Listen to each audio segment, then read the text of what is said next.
परिपादुकाभ्यो सिद्धेश्वरपादुकाभ्यो नमोस्तु लक्ष्मी परिपादुकाभ्यो गुरुर्ब्रह्मा गुरुर्विष्णु गुरुदेवो महेश्वर गुरु साक्षात् परब्रह्म तस्मै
वक्रतुंड महाकाय सूर्यकोटि समप्रभा निर्विघ्नं कुरु मे देव सर्वकार्येषु सर्वदा। ॐ या कुन्देन्दुतुषारहारधवला या शुभ्रवस्त्रावृता या वीणावरदण्डमण्डितकरा या श्वेतपद्मासना या ब्रह्माच्युतशङ्करप्रभृतिभिः देवैः सदा वन्दिता सा मा पातु सरस्वती भगवती निःशेषजाड्यापः। ॐ नित्यं महेशं रजतगिरिनिभं चारुचन्द्रावतंसं रत्नाकल्पोज्ज्वलाङ्गं वरसुमृगवरा भीतिहस्तं प्रसन्नं पद्मासीनं समन्तास्तुतममरगणे गात्रिकृतिं वसानं विश्वाद्यं विश्ववन्द्यं निखिलभयहरं पंचवक्त्रं त्रिनेत्रम्। ॐ नमः पार्वतीपतये हर हर हर महादेव।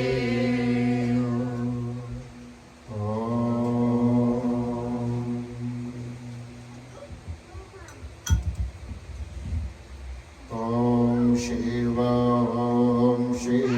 परात्परा ओंकारा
बोलो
प्रियात्मन आपके हृदय में उपस्थित उस आत्मा को प्रणाम करते इस पावन मंगलमय समय को प्रणाम करते हुए इस धराधाम इस वसुंधरा इस धरती माता को प्रणाम करते हुए करुणा वरुणालय महामृत्युंजय देवता श्री महादेव देवों के देव महादेव शिव शंकर के चरणों में प्रणाम करते हुए अपने सदगुरु के चरणों में प्रणाम करते हुए आइए हम लोग यात्रा करेंगे। आज से ये 15 दिन की यात्रा हम लोग करेंगे शिव पुराण महाकथा के माध्यम से।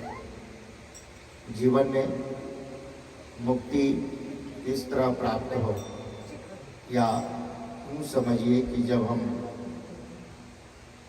जन्म लेते हैं, जन्म से लेकर के मृत्यु पर्यंत तक अक्सर एक कंट्रोवर्सी समाज में बनी रहती है या बनी हुई है कि क्या शिवलिंग घर में रखना चाहिए, शिव की पूजन करना चाहिए, क्योंकि शिव तो स्मशान में रहने वाले हैं और अगर शिव स्मशान में रहने वाले हैं तो शिव की पूजा से मुक्ति कैसे हो सकती है। और शिव को ऐसे भी संहार कारक देवता माना गया है। लेकिन अगर विस्तार से समझें तो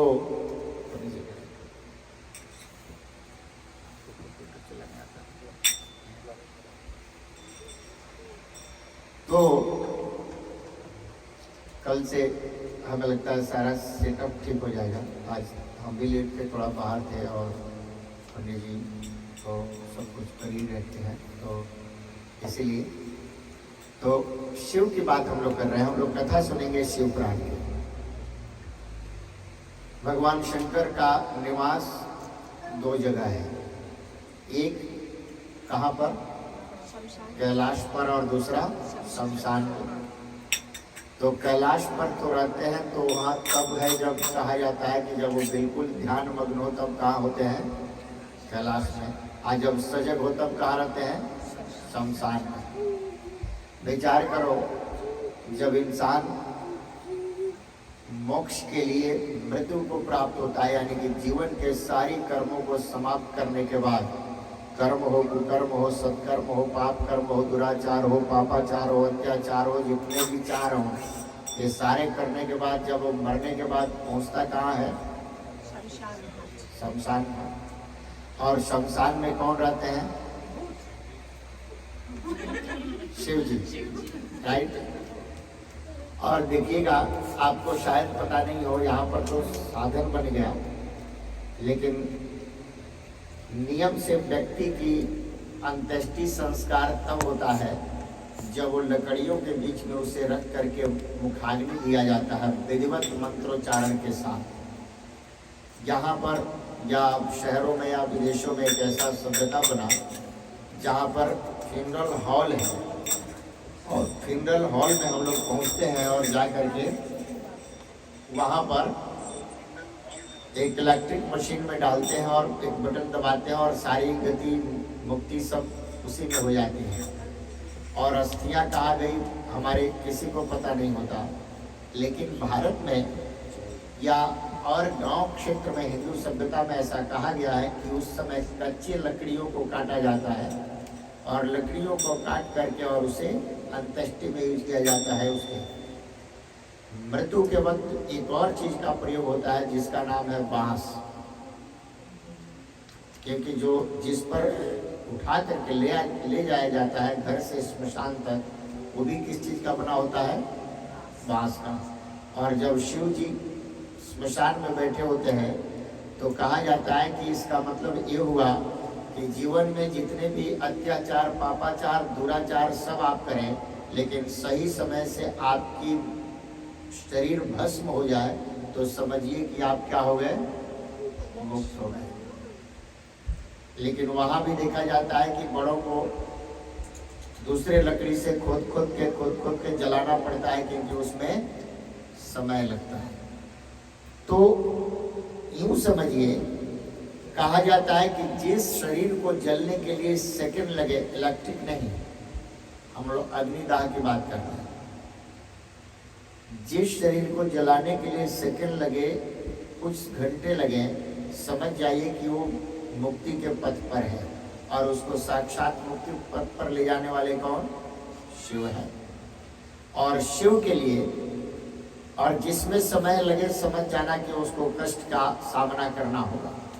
और हमारे जन्म की शुरुआत कहाँ से हुई?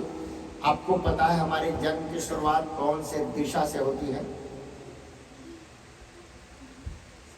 हम तो माँ के गर्भ से आते हैं, कन्फर्म है, लेकिन वो डायरेक्शन कौन सा, दिशा कौन से है, कहाँ से, कौन ऐसी दिशा है जहाँ से हमारी शुरुआत होती है? किससे होती है? अजी नॉर्थ से होती है। और कहा जाता है कि अगर मरने के बाद हमारी दिशा यात्रा नॉर्थ में हो जाए,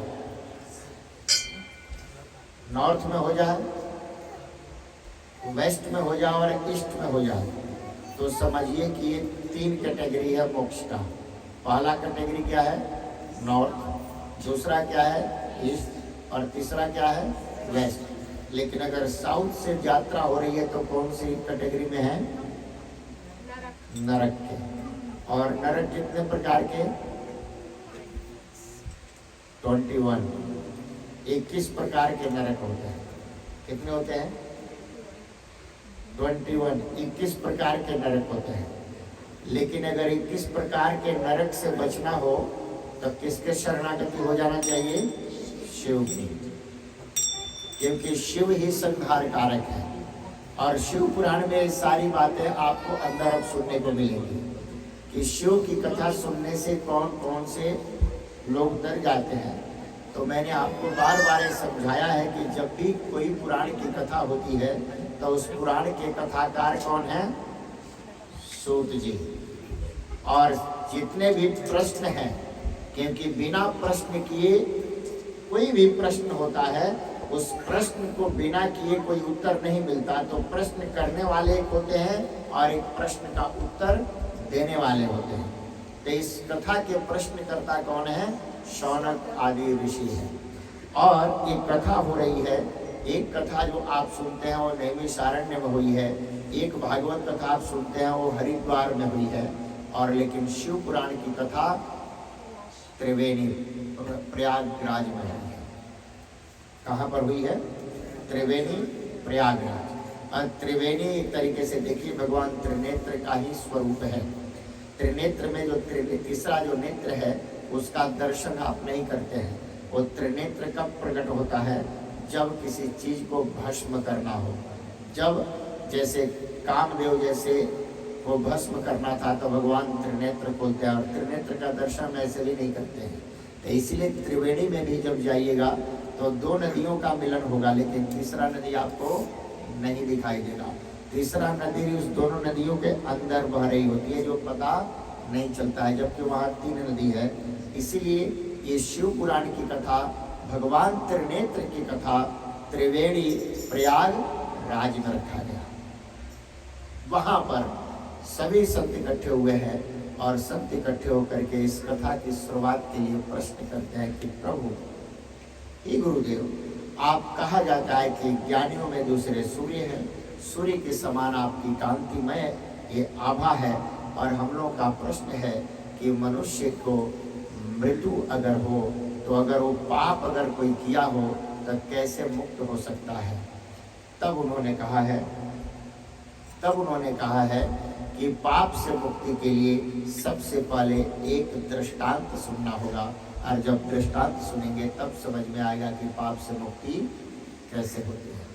आपने जब भागवत महापुराण सुना होगा तो उसमें भी एक महात्मा सुना होगा, इसी तरह शिव पुराण का भी एक महात्मा है, और उस महात्मा में एक कथा आती है। एक किरात नगर में रहता हुआ एक ब्राह्मण है। ब्राह्मण बड़ा विद्वान है। मैंने बार बार कहा है कि ब्राह्मण की जब कथा आती है तो कैसा होता है, विद्वान होता है लेकिन गरीब होता है। पुअर होता है, पुअर बोले थे, अच्छा, तो पुअर होता है, उसको गरीब बोलते हैं। तो ब्राह्मण सबसे निर्धन होता है, लेकिन जब बनिया की कथा आती होती है तो कैसा होता है, बनिया श्रीमंत होता है। बनिया कभी भी श्रीमंत होता है। एक कथा देखिए, संसार में जितने भी देव हैं सभी को हम लोग क्या बोलते हैं, देव देव, लेकिन शिव जी को क्या कहते हैं, महादेव। महादेव का क्या मतलब है, महादेव का मतलब है जो देवताओं के भी देव हैं, वो कौन है, महादेव है। ये देवताओं के देवता है। और शिव का जो मैं परिभाषा आपको बार बार बताया था, शिव का परिभाषा क्या है, शिव का मतलब होता है जिसके कारण हर हम और आप अलाइव हो, वो कौन है, शिव है। क्योंकि शिव संहार करता है, हम बार बार सुनते हैं, लेकिन कभी आपने सुना शिव संहार करता है तो मतलब जीव भी उन्हीं के कारण रहे, हम अलाइव भी उन्हीं के कारण है, जीवंत भी उन्हीं के कारण है। कैसे, तो मैंने आपको बहुत बार समझाया होगा। शिव जब आप लिखते हैं तो शिव लिखने के लिए कितने अक्षरों का प्रयोग होता है, एक श है, एक ई का मात्रा है और एक व है। तो शयु है तो यू का मात्रा तो है उसमें, और अगर उस ई का मात्रा कहाँ पर है, श के बाद है, यानी कि सेंटर में है वो। श और व के बीच में कौन है, ई है। अब ई अगर देखा जाए साइलेंट हो जाए, छुप जाए, तो क्या बन जाएगा, तो हम लोग जिस दिन वो ई जो है, ई की जो सत्ता है, ई की सत्ता क्या है, ईश्वर की सत्ता है। ई का सत्ता ईश्वर की सत्ता है, और ईश्वर की सत्ता ऐसी सत्ता है जो ऐश्वर्य से युक्त है, वो ईश्वर है। अर्थात शिव के पास रहते कैलाश पर है, बिना छत के हैं, बिना दीवार के हैं, बिना घर के हैं, लेकिन जब तुम्हें देने के लिए तत्पर हो जाए तो वो सब कुछ देते हैं, जैसे सोने का लंका दे देते हैं। तो ऐसे ईश्वर, बीच में ऐश्वर्य से युक्त छुपे हुए ईश्वर, जिनका देवों के देव महादेव है, वो शिव है। और वो जो ईश्वर की जो ईकार की मात्रा है वो हल्का सा हमारे साथ जुड़ गया है, जिसके कारण हम क्या है, जीवित है, अलाइव है। नहीं तो अगर वो हट जाए तो हम क्या हो जाए। अब दूसरी बात, अगर वो जिंदा हो तो अलाइव हो तो कौन सी सत्ता काम कर रही है, शिव का ई। और अगर जब मर जाते हो तो कौन सी सत्ता काम कर रही है, शंकर का शव। क्योंकि तुम मरते हो तो शव हो, और शव को भी रक्षा करता कौन है, शिव। और जीते हो तो जीने की रक्षा कौन करता है, शिव। तो शव मरने के बाद भी शिव है और जिंदा रहते भी शिव है। तो इसका मतलब ये हुआ कि शिव की आवश्यकता हमको मरने के बाद भी है, और शिव की आवश्यकता जीते जीते भी है। दोनों समय भी शिव की आवश्यकता है, और अगर शिव नहीं है तो हम नहीं है। तो इसलिए शिव इतने बड़े भूमिका में हमारे शिव पुराण में विराजमान है। और ध्यान देना, शिव एक और है रूप उनका, वो पिंड, पिंड बोलते हैं, पिंड तो है। अब एक और बात सुनो, विचार करो, जब हम मरते हैं तो मरने के बाद एक हमारे लिए हमारे बच्चे, हमारे परिवार के लोग एक कर्म करते हैं जिसको बोलते हैं श्राद्ध कर्म। और श्राद्ध कर्म में क्या दान होता है? क्या दान होता है? पिंड दान। और भगवान का एक नाम क्या है? पिंड, वो पिंडी है। जो शिवलिंग का श्रृंगार हो रहा है, यहाँ जो पूजन हो रहा है शिव का, उस शिवलिंग के पूजन में वो स्वरूप क्या है? पिंड का है। यानी तो पिंड दान हो रहा है, यानी कि पिंड शिव मरने के बाद भी नहीं, मरने के बाद जो पिंड दान होना है, पिंड का भी रूप किसका है? शिव का है। यानी कि गति भी उनसे है और मुक्ति भी उनसे है। तो शिव एक ऐसा नाम है जो मरने के बाद भी पिंड दान भी होता है। तो शिव का एक पिंड बनाया जाता है। जैसे आप तुम जाते हो, तुम्हारे परिवार के लोग क्या करते हैं? एक माथे के पास पिंड रख देंगे, दो हाथ के पास पिंड रख देंगे, दो पैर के पास पिंड रख देंगे, और पिंड का पूजन होगा। उसके बाद तेरी को अंत्येष्टि का मुखाग्नि की विधि करी जाएगी। लेकिन तुमने कभी सोचा हो पिंड कौन है? तो बोले पिंड भी शिव है, इसीलिए शिव पिंडी कहा जाता है। क्या कहा जाता है? इसलिए शिव का ही एक शक्ति रूप है। इसलिए वैष्णव देवी के स्थान पर त्रिपिंडी है। वैष्णव देवी में क्या है? त्रिपिंडी। आपने सुना ऐसा शब्द? वैष्णव देवी पर भी त्रिपिंडी है। वो तीन ही पिंड है वहां पर, जो तीन रूप में पूजा होता है। कौन कौन है? महाकाली, महालक्ष्मी, महासरस्वती। यानी कि त्रिपिंडी शक्ति और पिंड शिव। और एक शिव जब तक नहीं है तब तक शक्ति नहीं, और शक्ति जब तक नहीं है शिव नहीं है। और शिव और शक्ति जब मिल जाते हैं तो जीव पैदा होता है। वो जीव कौन? हम और आप। और शिव और शक्ति जब विक्षिप्त हो जाए तो जीव शव बन जाता है और मृत्यु को प्राप्त होता है। इसलिए शिव की भूमिका है। भारत में जब शिव पुराण की चर्चा होती है, चाहे शिव महिमा की बात होती है, तो हम लोग जो कथा कर रहे हैं ये शिव पुराण की कथा कर रहे हैं, शिव महिमा की कथा कर रहे हैं। इसलिए शिव को समझना होगा। और जब तक तुम शिव को नहीं समझोगे तुम्हें बाकी कुछ नहीं समझ में आएगा। इसलिए शिव पर ध्यान दो। तो जीवन में अब प्रश्न उठता है कि संसार में अगर तुम अलाइव हो तो अगर कुछ तुम्हें चाहिए, कुछ चाहिए और बहुत जल्दी चाहिए, बहुत जल्दी चाहिए। अच्छा वर चाहिए, अगर अविवाहित कन्या है अच्छा वर चाहिए, अविवाहित पुरुष है उसको अच्छी पत्नी चाहिए, तो उपासना किसकी? शिव की। अच्छी पत्नी चाहिए तो पत्नी मनोरमाम दे शक्ति की उपासना, और अच्छा पति चाहिए तो शिव की उपासना। और शिव और शक्ति कोई अलग नहीं है, ना शिव अलग है ना ही शक्ति अलग है, ये दोनों एक ही हैं। तभी हिंदू धर्म में एक शब्द आता है अर्ध नारीश्वर। यानी कि अगर एक अच्छा वर चाहिए तो शक्ति की शिव की उपासना, और अच्छी बहू चाहिए पत्नी चाहिए तो शक्ति की उपासना। और ये दोनों जब समागम होगा तब हम क्या बनेंगे? पूर्ण होते हैं। हमारे जीवन में पूर्णता तब आती है जब शिव और शक्ति का समागम हो जाए, तब जीवन पूर्ण होता है। लेकिन ये पूर्ण कैसे होगा महाराज? तो बोले किसी की तपस्या करनी हो तो सबसे आराम से मानने वाले देव कौन? शिव। अब ऐसे कहाँ भगवान आपको मिलेंगे कि घर से कुछ लाए नहीं, मंदिर में नल का लगा हुआ है, पानी खोला, जल भरा और चढ़ा लिया, और ओम नमः शिवाय 11 बार बोले और बोले प्रभु अब जो मन करे दे दो। ऐसा कोई मिलेगा आपको? हम बार बार सुनते हैं कहीं कि पत्र पुष्पम फलम तोयम एवं भत्या प्रेक्षति। कृष्ण गीता में कहते हैं, लेकिन आपको पता है कृष्ण ने और कुछ थोड़ा बहुत छुपा भी लिया।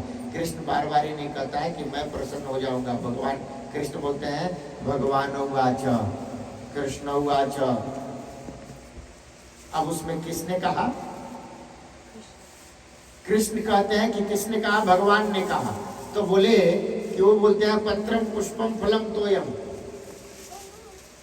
पत्र पुष्प फल जो है भगवान को चढ़ा दो और कल्याण हो जाएगा। तो उसके लिए क्या है? तो बोले शिव ही एक ऐसे रूप है जिनके सामने कुछ नहीं, एक 3 पत्ते वाला बेल पत्ता चढ़ा दो तो शिव जी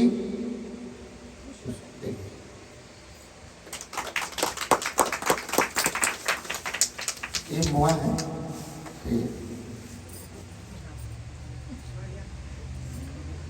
तो पत्रम पुष्पम फलम तोयम, ये जो बातें कही गई अगर मेरी दृष्टि में समझा जाए तो शिव के जैसा और कोई समझ नहीं है। क्योंकि शिव ऐसे हैं जिनको एक 3 पत्ते का बेल पत्ता चढ़ा दीजिए उसी से प्रसन्न। क्योंकि कहा जाता है शिव जी के तो 4 चीजें बड़े पसंदीदा है। क्या क्या महाराज? बेल पत्ता, पान पत्ता, धतूरा पत्ता, फल भी नहीं हो फूल भी नहीं हो। अरे छोड़ दो, धतूरा का फल किसी ने देखा? अगर तुम पकड़ लो तो हाथ में चुभ जाए, लेकिन शिव जी उसको भी पसंद करते हैं। शिव वो सारे काम करते हैं जिससे तू डरते हो। प्रश्न उठता है ऐसा क्यों? वो ये दिखाना चाहते हैं कि जब तक मैं हूं तुम्हें डरने की आवश्यकता नहीं है। तुम्हें डरने की आवश्यकता नहीं है, मैं हूं फिर मत डरो। क्योंकि वो सारे कार्य कर रहे हैं जिससे तुम्हें डर लगता हो। कांटा चुभ जाए तुम डर रहे हो, गले में सर्प हो तुम्हें कहीं बाहर मिल जाए तुम डरते हो। वो सारा कार्य करते हैं भगवान शंकर, जो तुम उन डर से मुक्त हो जाओ। और जब डर से मुक्त हो जाओगे तो शीघ्र प्रसन्न होने वाले सबसे देवों के देव महादेव। इसलिए उनका एक नाम क्या है? आशुतोष। आशुतोष का मतलब पता आप लोगों को?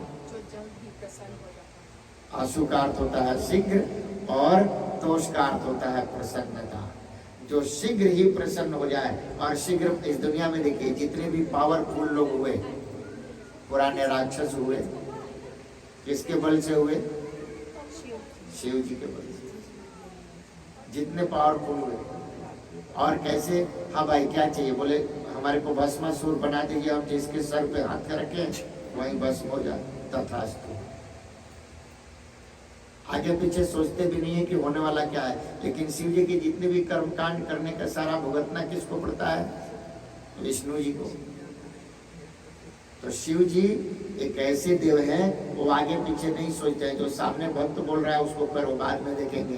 प्रेम से बोलिए, ऐसा कोई भगवान मिलेगा तुम्हारे को कि तुम्हारे लिए कुछ भी नहीं सोचे, जो तुम मांगो दे दे? ऐसा कोई सोचेगा? भस्मासुर लास्ट में बोला हम आप ही के ऊपर चेक करेंगे पहले। जैसे ही आशीर्वाद मिला, भस्मासुर बोला कि हम आप ही के ऊपर चेक करेंगे कि आपने ठीक से आशीर्वाद दिया कि नहीं, वरदान ठीक से दिया कि नहीं। तो बोले ऐसे भोले, इसलिए उनका नाम क्या है? भोलेनाथ।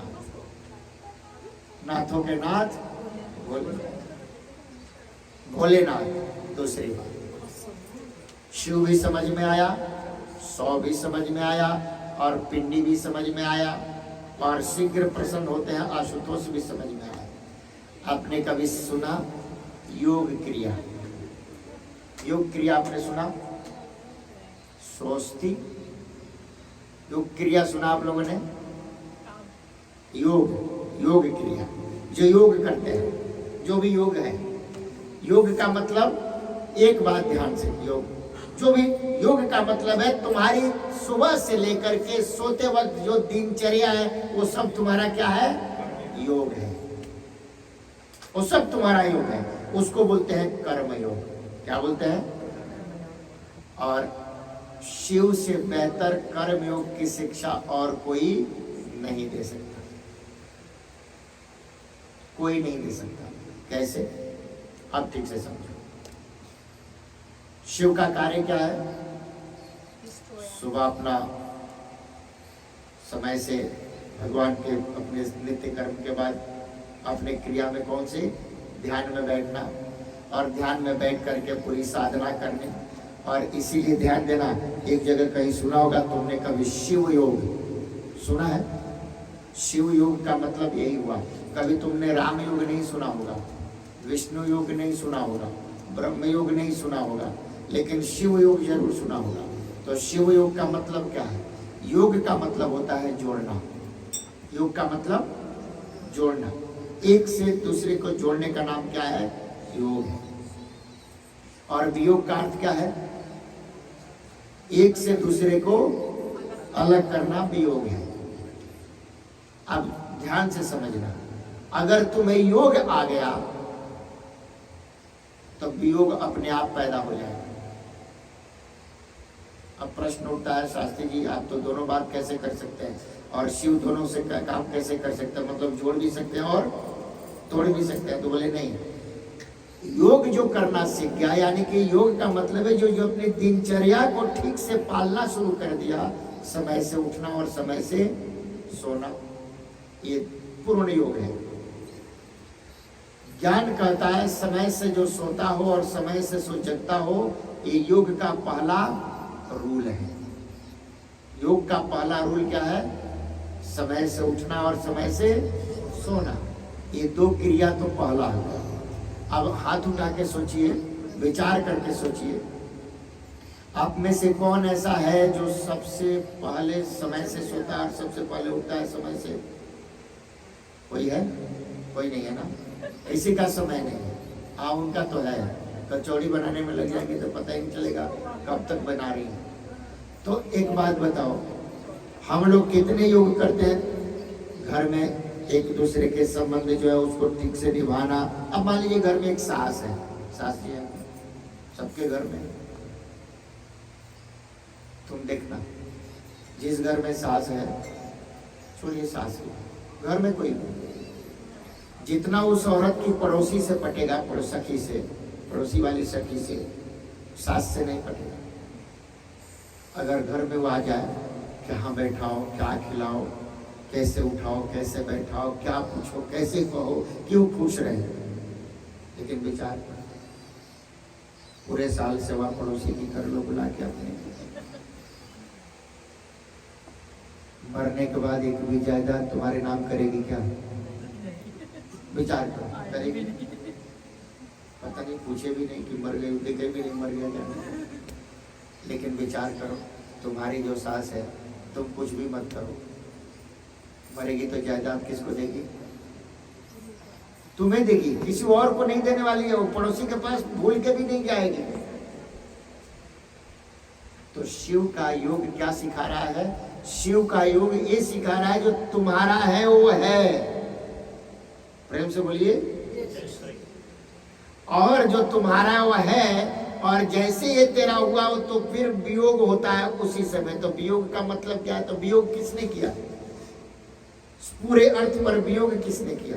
तो बोले वियोग एक ही किया, वो है गोपियां। उसने क्या किया? वियोग किया। तो वियोग का मतलब क्या है? वियोग का मतलब भी योग है, जोड़ना। जब योग तुम्हारे साथ हो जाता है, ऐसा सोचो तुमने इतना योग किया तो वियोग हो जाता है। वियोग का मतलब विशेष रूप से कनेक्शन का नाम क्या है? वियोग है। सम कनेक्शन योग है और विशेष कनेक्शन वियोग है। वियोग विच्छेद नहीं है। और वियोग कब होगा? वियोग में विश जो शब्द है ना, वो विशेष है, एडजेक्टिव है। एडजेक्टिव लग गया यानी कि विशेष, उसमें पावर आ गया। लेकिन वो कब बना? पहले योग बना कि वियोग बना? पहले योग बना, क्योंकि योग नहीं बना होता तो वियोग नहीं बनता। तो योग कैसे बना?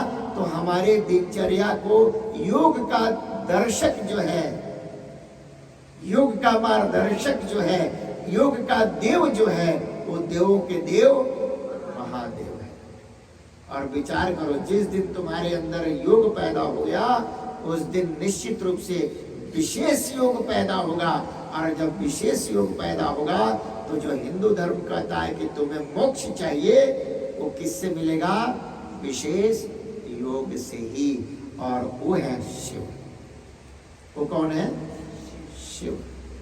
अरे महाराज, महात्मा तो ऐसा कहता है कि जो ब्राह्मण है, किरात नगर में एक रहता हुआ ब्राह्मण एक दिन घूमते घूमते कहीं भिक्षाटन करने गया, किसी गांव में पहुंचा,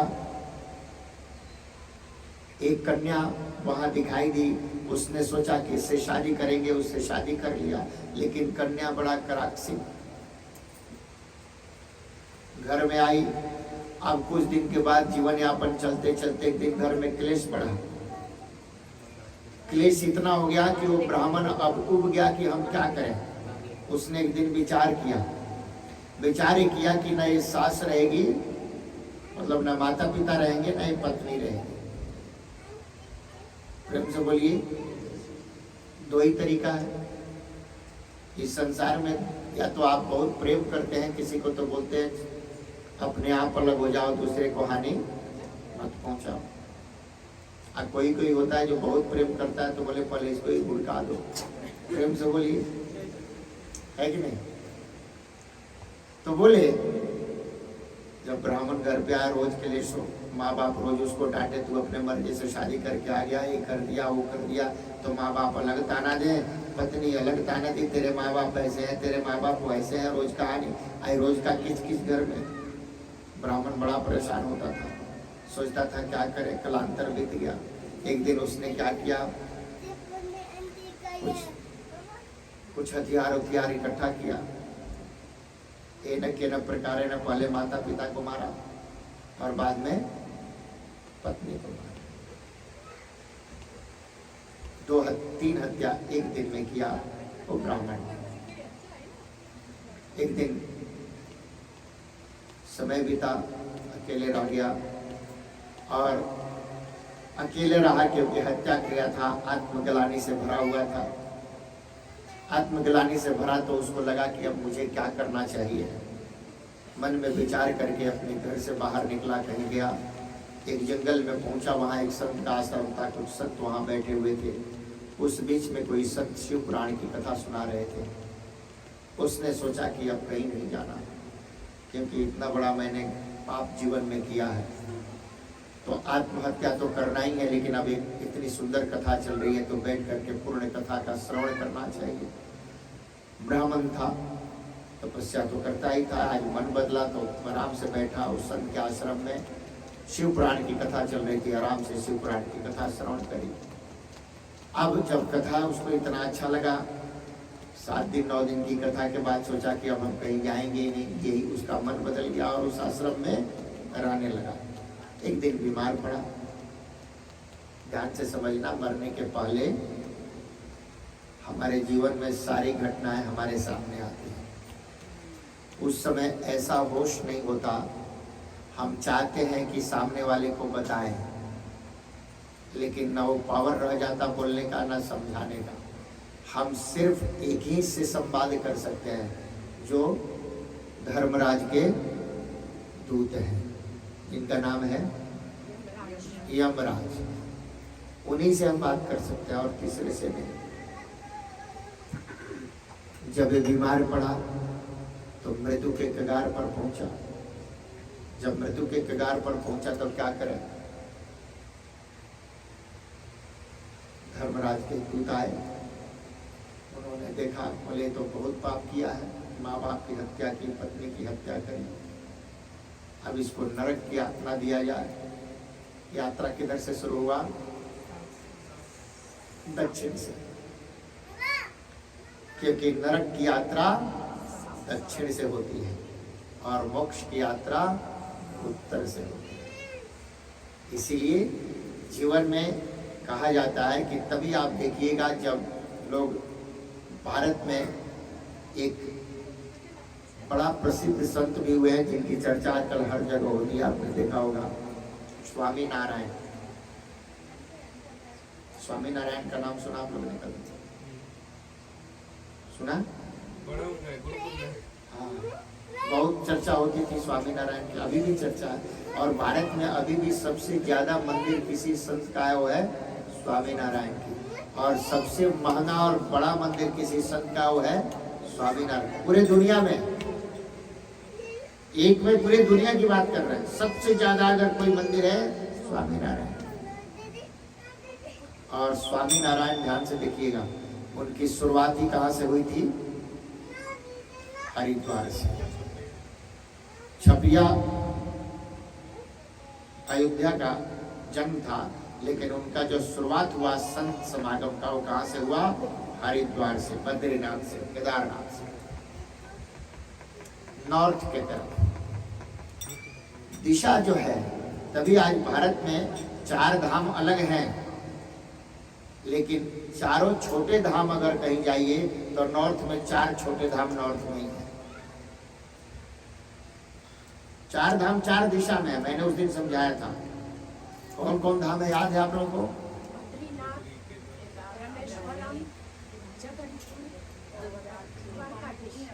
द्वारिकाधीश, गुड जॉब। बद्रीनाथ, जगन्नाथपुरी, रामेश्वरम और द्वारिका। ये देखिए, ये 4 धाम है। ये 4 धाम भारत के 4 दिशा में है, लेकिन 4 छोटे धाम एक ही नॉर्थ में है। वो बात मैंने आपको उस दिन नहीं बताया। वो कौन कौन है छोटे 4 धाम?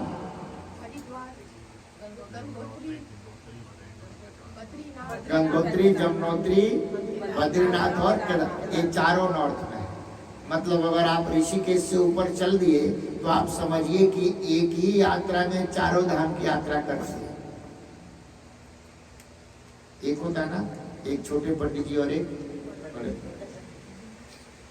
एक असिस्टेंट मैनेजर है और दूसरे मैनेजर है ना। तो हर जगह 2 लोग है ना। उसी तरह धाम में भी 2 है, एक छोटा धाम और एक बड़ा धाम। तो छोटा धाम जो है वो चारों एक ही तरफ है। तो इसलिए मैं समझा रहा हूं कि नॉर्थ की यात्रा मुक्ति की यात्रा है। नॉर्थ की यात्रा मुक्ति यात्रा है, और शुरुआत भी नॉर्थ से होती है मनुष्य की, और समाप्ति अगर नॉर्थ से हो जाए तो मनुष्य ऐसे ही मुक्त हो जाएगा। इसको पकड़ के ले जा रहे थे। तो कौन से दिशा डायरेक्शन वाला जीव था? ये बोले साउथ वाला डायरेक्शन वाला जीव था।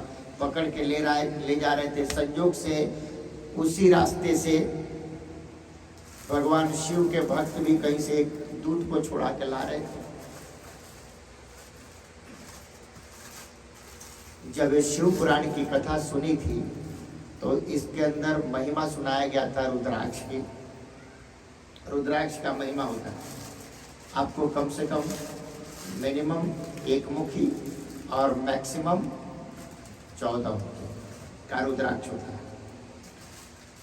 जो हमारे जीवन में जिसके महत्व है।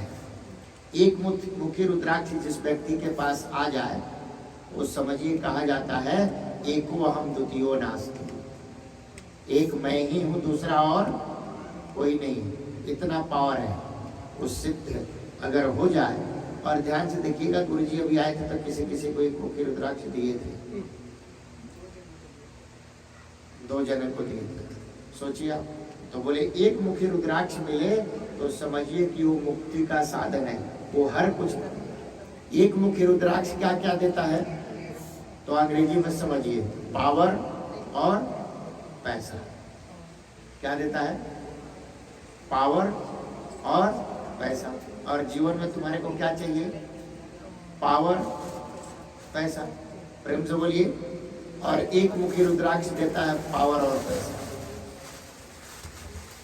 जब एक कथा सुन रहा था ब्राह्मण संत के आश्रम में, तो इसको रुद्राक्ष के महत्व के बारे में पता चला। तो उसने 1 मुखी रुद्राक्ष बाबा जी से मांग करके धारण कर लिया था और वही पाने गले में रखा था। तो बताते हैं कि ध्यान से समझना, अगर तुम्हारे मरते वक्त स्फटिक की माला गले में हो या रुद्राक्ष की माला गले में हो तो ये मोक्ष का पद मिलेगा। अब प्रश्न उठता है, शास्त्री जी ऐसा हुआ तो चमत्कार है, हम लोग सारी हत्याएं मर्डर करते रहेंगे, मरते वक्त आराम से माला डाल देंगे। प्रेम से बोलिए। नहीं डाल पाओगे। वो नहीं डाल पाओगे, क्योंकि वो तुम्हारे कर्म तुम्हें वो डालने नहीं देंगे। इसलिए अगर तुमने कभी जीवन में सत्कर्म किया है तभी अंत में सत्कर्म करोगे। अगर ये सोचो कि कथाएं ऐसी कहती हैं कि उसने पूरे जीवन अत्याचार किया, पापाचार किया, अंत में कथा सुना और मुक्त हो गया, नहीं, वो तुम्हें करने ही नहीं देगा। जब तुमको करने ही नहीं देगा तो मुक्त कहां से होगे? तो बोले रुद्राक्ष भी डाल लोगे, मरोगे नहीं, मुक्त हो जाओगे, बात तो समझ में आ रहा है, लेकिन तू डाल ही नहीं सकता। कुछ ऐसी घटना तेरे साथ घट जाएगी, या तेरे पास वो रुद्राक्ष का कोई समागम नहीं बनेगा, या कोई ऐसी घटना होगी तू कर ही नहीं सकता। उस ब्राह्मण के पास समय था, उसने अपने आप को आत्मग्लानि से भरपूर करके उस कथा को श्रवण किया था और ग्लानि भरे हुए वो धारण कर लिया था। वो जब जा रहा था, यमराज उसको लेके जा रहे थे, तब शिव के गणों ने जब देखा, अरे तो रुद्राक्ष गले में डाल रखा है, तो उसको पकड़ना चाहिए। शिव का उपासक है, उसको जा करके यमराज से तो शिव के दूतों ने छीना और बोला ये तो हमारा शिवालय है, ये तो शिव दरबार का दूत है, तुम इधर क्यों लेके जा रहे हो? इसको तो नॉर्थ में जाना चाहिए था, इस साउथ डायरेक्शन कहां से? क्योंकि शिव किधर रहते हैं? नॉर्थ डायरेक्शन, क्योंकि शिव मोक्ष है। मैंने कहा था कि शिव क्या है? मोक्ष है, संहार कारक है, पिंड है, देवों के देव महादेव हैं, भोलेनाथ हैं, योग है, वियोग है, सब शिव है। तो रहते भी नॉर्थ में है, तो बोले तो इधर के डायरेक्शन कहाँ? ये तो वहां का डायरेक्शन है। अब उनको दूतों ने छीना, मतलब झगड़ के और लेके गए। तब तक खबर पहुंचा धर्मराज के पास। धर्मराज के पास खबर गया। हुआ क्या? बोले हम लोग ला रहे थे, कुछ शिव के गण आए और लेके गए। बोले चलो बात करते हैं। गए वहां धर्मराज, क्योंकि धर्मराज ने चित्रगुप्त से पूछा कि हम लोग शिव के दरबार तक जाएंगे, जब तक शिव पर्वत तक पहुंचेंगे, कैलाश पहुंचेंगे, उससे पहले एक बार हिसाब किताब निकाल लेते हैं है कौन। क्योंकि शिव के सामने जाने का मतलब डेयरिंग चाहिए। प्रेम से बोलिए, अगर तीसरा नेत्र खुला तो कल्याण हो गया। तो बोले तीसरा नेत्र नहीं खुले, इसलिए क्या किया? पहले चित्रगुप्त से महाराज थोड़ा इसकी बही खाता निकाल दो। आपको चित्रगुप्त का पता है कौन है? हमारी पूरी बायोडाटा है उनके पास। दो स्त्री जहां आ जाए ना, दो माता जी लोग बैठ जाए तो उसके बैठे, और कोई बात हो तो समझ जाइए बात। और दूसरी ने कहा जाने दे बहन, मुझे क्या लेना देना, समझ जा, सारा डाटा इंस्टॉल हो चुका है। जितने देर बात हो रही थी ना, तो लास्ट में बात के बाद में बोलते जाने दो, हमें क्या लेना देना, तो समझ जा अब सब इंस्टॉल हो गया है। अब वो थोड़ी देर में वायरल होना हो रहा है, थोड़ी देर में वायरल होगा वो, कुछ देर के बाद चाहे 2 दिन बाद 3 दिन वायरल होगा वो। तो वही हाल है, ये सारी डाटा किसके पास है? सबकी, तुम लोगों की भी, जो तुम लोग इंस्टॉल करके वायरल करते हो, उससे भी बढ़िया डाटा किसके पास है? चित्रगुप्त के पास। और उनका नाम देखो कितना बढ़िया नाम है। क्या नाम है? चित्रगुप्त। चित्र का अर्थ होता है महाराज लिखना नहीं, पिक्चर के साथ सारा जो डाटा रिकॉर्ड है उसको चित्रगुप्त बोलते हैं। और वो ऐसा गुप्त जो तुम्हारे सामने तब आएगा जब तुम खोज ही करोगे, ऐसे कोई डाटा को खोज भी नहीं सकता। बोले वो सारी तुम्हारी रिकॉर्ड है, चित्र के साथ, पिक्चर के साथ, और सब गुप्त रखा हुआ है। जब समय आए धर्मराज जी ने पूछा, खोल देते हैं, हमारी देख लो।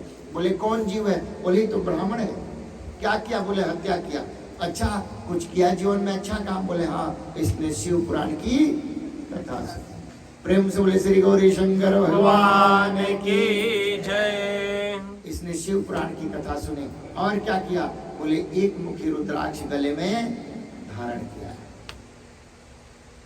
चित्रगुप्त ध्यान में बैठे और देखा तो भगवान शंकर के भक्त निकला हो, तो वहां दरबार में पहुंचा था। तभी तो किसी ने कहा है कि सुधार करना है तो आज ही कर लो, अब कर लो, अभी कर लो। तुम लोग सोचते हो कि अगले साल तीर्थ में चले जाएंगे। अब हम हर साल बोलते हैं चलो घूम के आ जाओ, तुम लोग बोलते हो नहीं अगले साल जाएंगे, फिर अगले साल आ जाता है, हम जाके कुछ घूम के आ जाते हैं, फिर बोलते हो अगले साल चलेंगे, फिर हम घूम के आ जाते हैं। प्रेम से बोलिए, है ना साल। तो दर्शन बार बार मैं कहा करता हूं कि जब तक हाथ पैर चल रहा है तब तक भगवान के तीर्थों के दर्शन कर लो। हम तो कहेंगे कि वृंदावन में, हरिद्वार में ऐसे तीर्थों में एक छोटी सी कुटिया ले लो, हिंदी वाली, अंग्रेजी वाली नहीं। प्रेम से बोलिए जय श्री। अंग्रेजी में कुटिया कैसे लिखेंगे आप?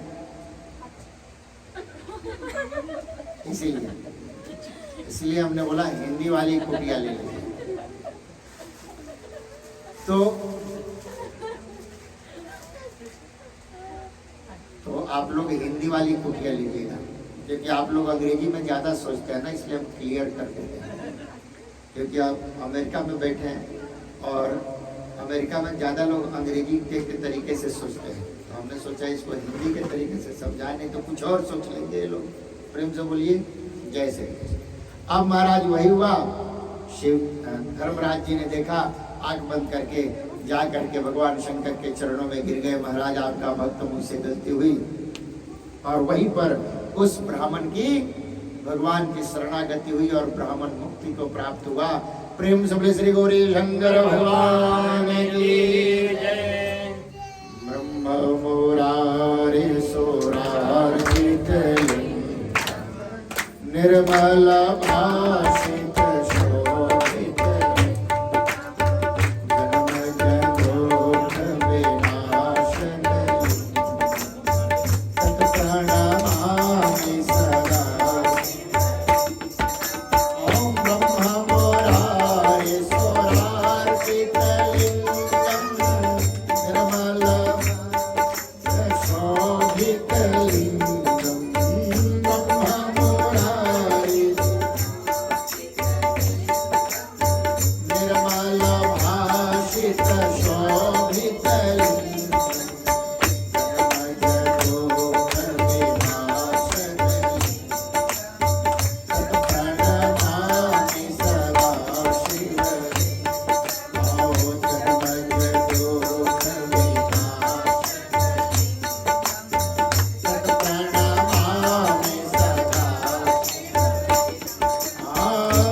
श्री गौरी शंकर भगवान की जय। शिव महापुराण की जय।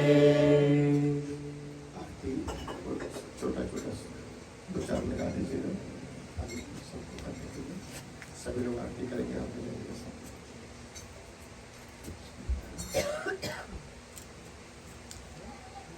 आरती के समय सभी आरती करेंगे। पर ये था कल हम लोग जो भी लाइव देख रहे हैं यूट्यूब चैनल और हिंदू टेम्पल कैंट फेसबुक पेज पे जो लाइव है, सभी से आग्रह है कल कथा हम लोग शाम को 6:30 प्रारंभ करेंगे और 8 बजे उसकी समाप्ति होगी, आरती होगी। लेकिन कल कथा के साथ साथ स्पेशल पूजा है।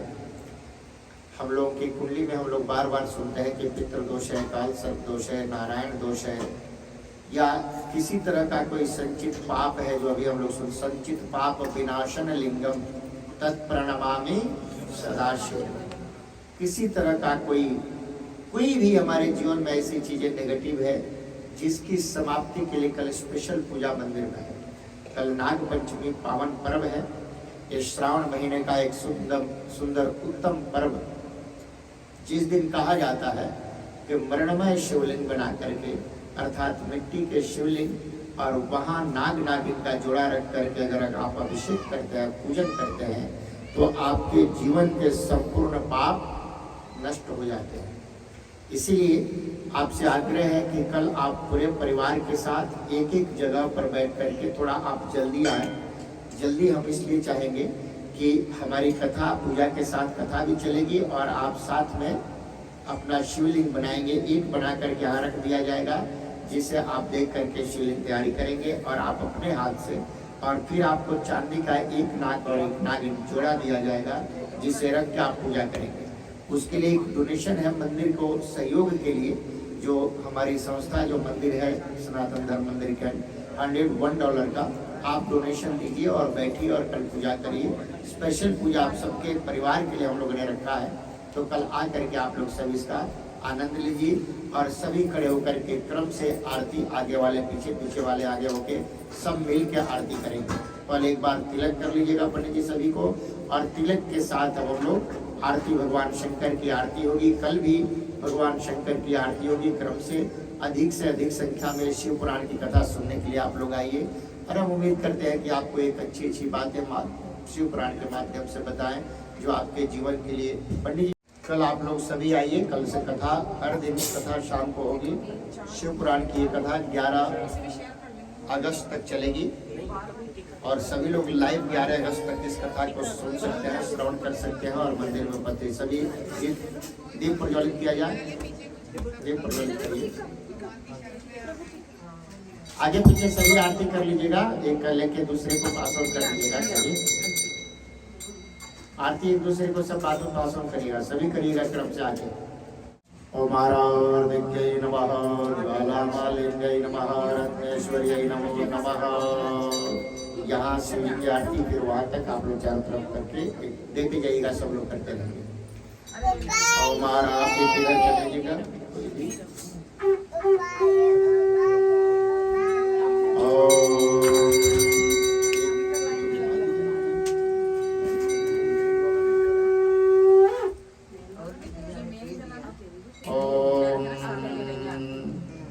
जय शिव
बाकी तालियां रखवाइए सब लोग, आप लोग बड़ी थे।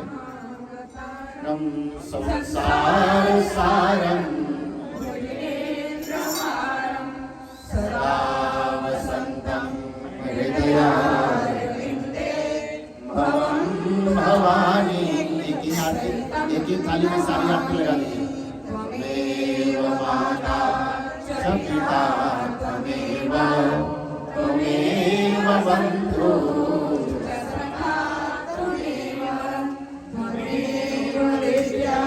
और एक थाली घुमा दीजिए आरती के लिए। बड़ी वाली थाली घुमा दीजिए, उसमें सारी आरती लगी।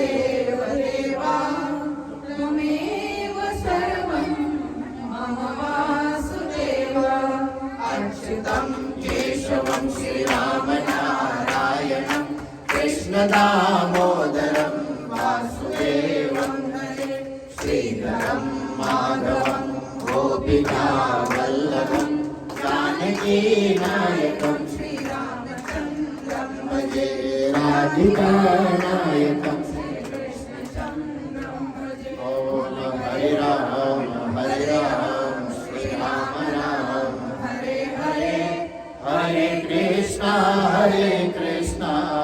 श्री राधा कृष्ण हरे हरे हरे राम सुमर सुमर पाएगा मेरो मन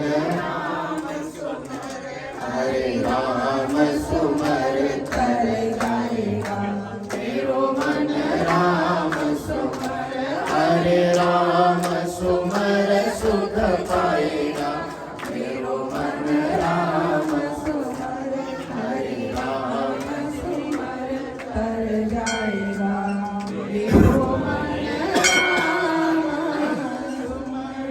कैलाशी काशी के वासी अविनाशी मेरे सुध लीजो सेवक जान सदा चरणन को बालक जान सदा चरणन को अपनो जान कृपा की जो आप तो प्रभु जी सदा सयाने अवगुण मेरो सब ढकियो सदा करात क्षमा कर